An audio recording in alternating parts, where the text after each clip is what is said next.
రాయలసీమకు నీళ్లు ఇవ్వాలి, నీళ్లు లేవు. పోలవరం ప్రాజెక్టు ప్రారంభించాం. పోలవరం పూర్తి కావాలంటే 5-6 సంవత్సరాలు అవుతుంది. స్పీడ్ గా చేసిన ఇప్పుడైతే 10-15 సంవత్సరాలు వెనుకబడిపోయింది. అప్పుడు నాకు ఆలోచన, కాలువలు ఉన్నాయి, నీళ్లు గోదావరిలో పోతున్నాయి, పట్టసీమ గాని లిఫ్ట్ ఇరిగేషన్ పెడితే ఆ నీళ్లన్నీ కాలువలో వేయగలిగితే ఇమ్మీడియట్ గా కృష్ణా ఆయకట్టుకు వస్తుంది.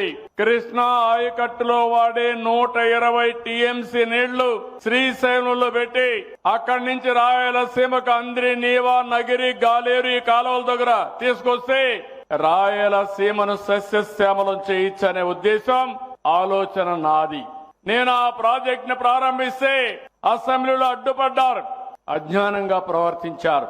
ఆ సందర్భంలో నేను చెప్పిన మాటలు, ఆ సందర్భంగా చెప్పాను. 2014లో మనం ఖర్చు పెట్టాం, 19లో ఉండుంటే 80% కుప్పం పనులన్నీ పూర్తయినాయి. 20% పూర్తి చేయలేక మళ్లీ 6 సంవత్సరాలైంది. ఈ రోజు 100 రోజుల కార్యక్రమం ఇచ్చాను. 3,850 కోట్ల రూపాయలు శాంక్షన్ చేశాను.